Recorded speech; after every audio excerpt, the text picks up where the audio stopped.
still with the comfort of her friends, so she doesn't feel like she's in a position like it's fight or flight. This is dynamite advice. But what can because you've offered their advice for the gentleman, but what can the lady do? Because what you're suggesting is it's very much the man's prerogative. In this modern age, there's a lot of drunk women out there looking for some action. What can they do? The only thing that I know that a bloke told me is off-putting is if a girl's wearing a garment that may fall down or be uncomfortable, don't keep playing with it because it makes you look uncomfortable. I see. So you've just got to be confident in whatever you're doing and wearing. Don't seem arrogant.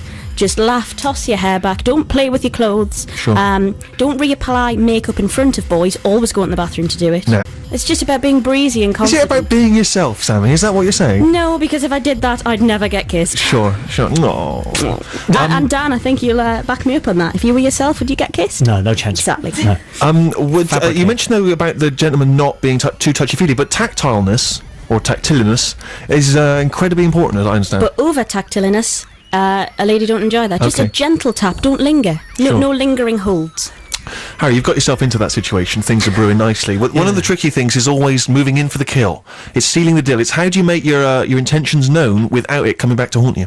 Well, it's difficult. Tactility aside, it's difficult. What I like to do is to bring out all of my very worst attributes there and then on day one. Just be as obnoxious, rude as possible. Make reference to some of my poorer hygiene habits. Sure. And really, if you can get past that, then really she's going to put up with anything. Sure. Which is quite a good way. What my friend does is he just grinds women down. He'll attach himself... That sounds offensive. No. Yeah. He'll attach himself to a host female for the night. He'll see a girl that he likes. This is like something from Alien. Yeah. He'll sidle up to her and just stay there for the rest of the night. Keep talking, regardless of what she does, where she goes. He'll just attach himself to her, keep talking, mostly inane banter, just drivel, and just by the end of the night, she's so used to him being there, it's like, oh, well, might as well come Might as well. So, stats-wise, how does he do? Well, he does pretty well. I'd say, I don't know, 73%. Wow, that's pretty good. Pretty good going. Well, listen, if you have advice you can offer to other listeners, 64046, stephen.sixmusic@bbc.co.uk. Maybe you have questions for us, a couple of big players here. and yes, don't be afraid to get in touch. stephen.sixmusic@bbc.co.uk, 64046. We'll speak to Sharon Horgan, whose TV show Pulling is starting again this evening. After we have heard, you're going to love this one, Har. Oh, it's one of your favourites. It is.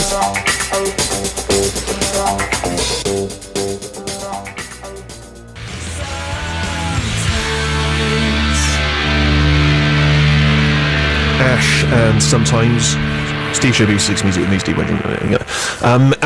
Yes, thank you very much indeed for tuning in. Easter Sunday. So I was mentioning earlier about Sharon Horgan's TV show Pulling, which begins again on BBC Three this evening, second series, first episode. You've not missed anything, and you should be very excited because I've watched the first of this new series, and it's quite fantastic. Sharon, are you there? I am. Hi. Hello. All right. Nice to talk to you. Nice to talk to you too. We've been led to believe that you've already appeared on Six Music this week. Yes, I have. Good. Nice of them to have let me know. Sean Keaveney I was talking to. So we're getting sort of Sean's hand-me-downs. Yeah. Fantastic. Well, thanks very much. Maybe you could say something other than what you said to him. What did he ask you I about? don't think that's possible because I don't really know much else. Okay. Did he ask you about your TV show Pulling? He did, so now he can't cover that. Okay, well, maybe you'd like to tell us about the new series of Gavin and Stacey instead. Actually, can we repeat the stuff I said to Sean? Yes, by all means, not at all. So, yes, listen, I don't think I'm being unfair if I say that some people may not have seen your show. No, that's quite accurate and correct, I think. Which is criminal, because it was BAFTA nominated, people sing its praises, all over the place. Very difficult now to get an audience to watch things. I know. It wasn't too bad for BBC Three. It did okay, but I'm not slagging it off. I don't want you thinking it was a disaster. Yeah. But no, I'm just saying it's not. That's kind of what you're implying. No, what I'm trying to say is that you're not yet a household name. No, far from it. Which is frustrating. But as I say, the new series begins this evening. Give us a brief summary, if you would, of what the show is and it's all about.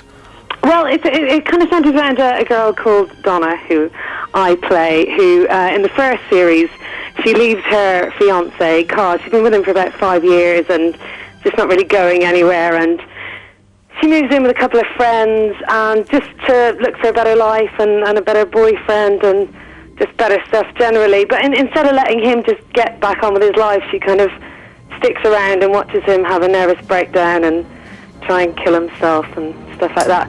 But in the Obvious- second obvious series, subjects for comedy. it kind of moves on because he's kind of getting his act together and she's not. Just nothing's really working out for her. So it's kind of about it's a very low concept kind of flat share comedy, I suppose.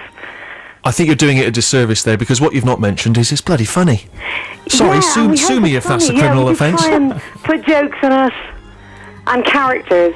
But it's I mean, and also I think one of the, as it does, I mean, I think it'd be fair to say that it pulls no punches.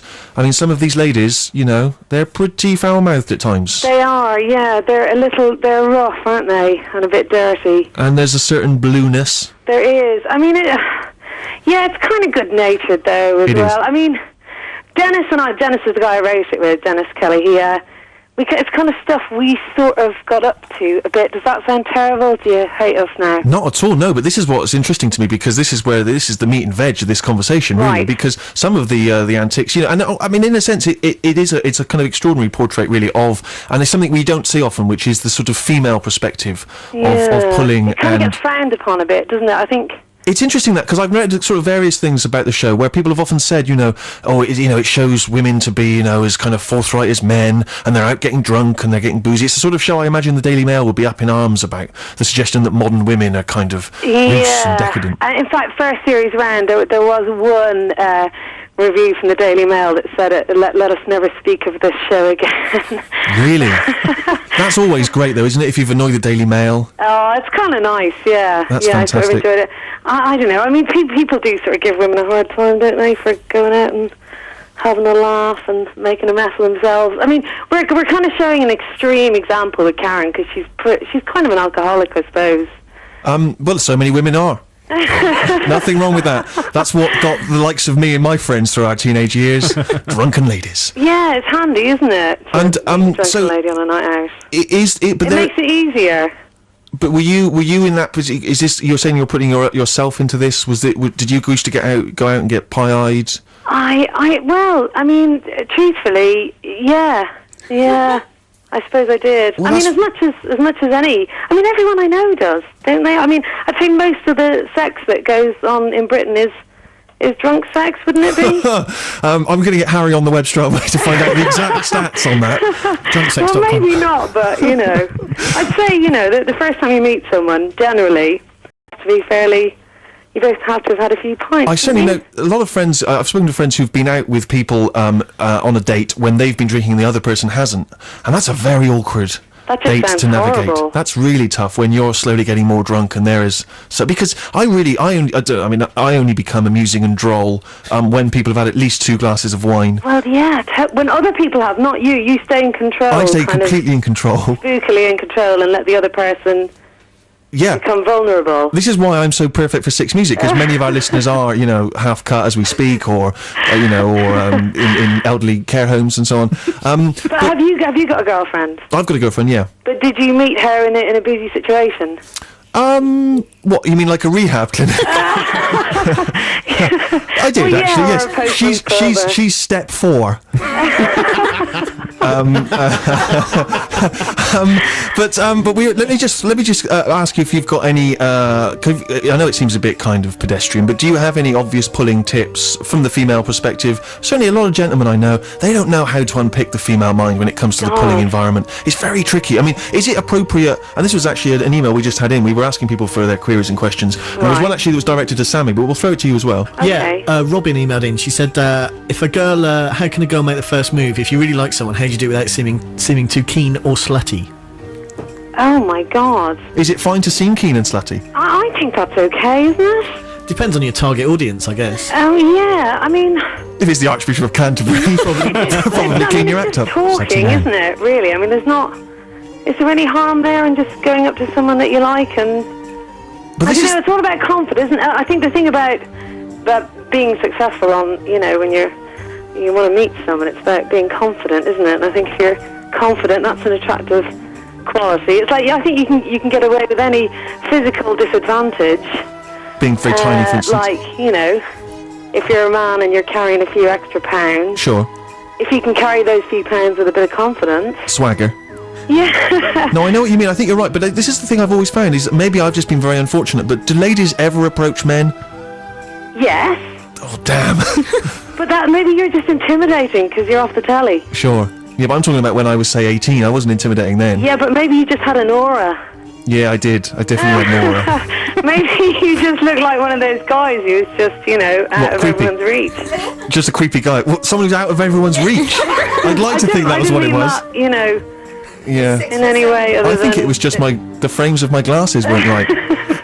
That's one word of advice I would offer to people. Maybe you're unapproachable because you gave off that vibe or something, you know. Were you shy? I wasn't shy with people I knew, say my gran.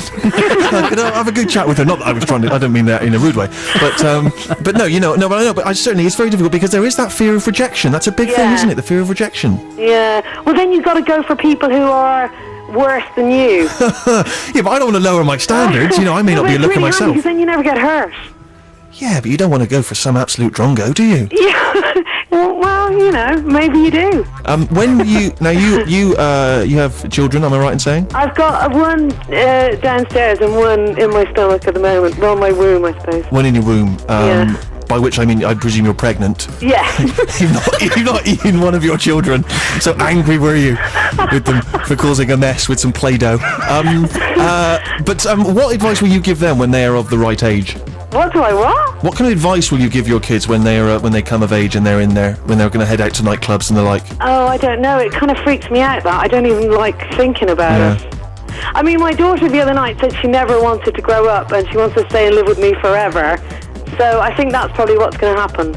Yes, well, I'm sure if you have your way, that's exactly what will occur. Why I not? don't know. I mean, that's just such a horrific thought. I mean, when I think about me, I mean, myself and my friends, we were going out to clubs and we were way too young and, you know, talking to men who were much older than us and just wrong in every way. And the thought of that kind of thing, of her getting up to anything like that is, I don't know, hideous.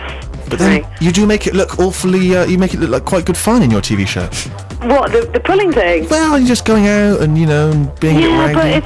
it's kind of, if we do, then that's great, but we also kind of just wanted to flag up that it can be kind of grim as well. I mean, you know that kind of thing when you're out at a party and the person that you really, really definitely shouldn't be with at the end of the night, and then, you know, they're the one person that you end up going home with. That's the kind of vibe we're trying to give off in the show, you know. So it's not. I kind of find it all a bit grim, really. Maybe it's just because, you know, even if you end up with the wrong person ending like that, just looks appealing to me. Yeah, the last man standing or the last woman standing. Exactly. I mean, it's better than being alone, isn't it? Absolutely right. Listen, Sharon, before we speak to you again, can we just quickly have a musical choice from you? Because I know that you're a music fan. Yes. And it's very important that we get all our guests to recommend a musical choice. It sort of justifies you coming on the show. Oh, okay. Oh, I'd love to. I'd love to. My Bloody Valentine. I'd love to hear something from them. Any particular reason? Well, because I was introduced to them very sort of late on. I mean, just very recently when I was trying to choose the music for pulling, and they're a great Irish band that I never really got into before, and yeah, that really. That's a good enough reason. Stay there, Sharon. We'll speak to you again in a sec. Okay.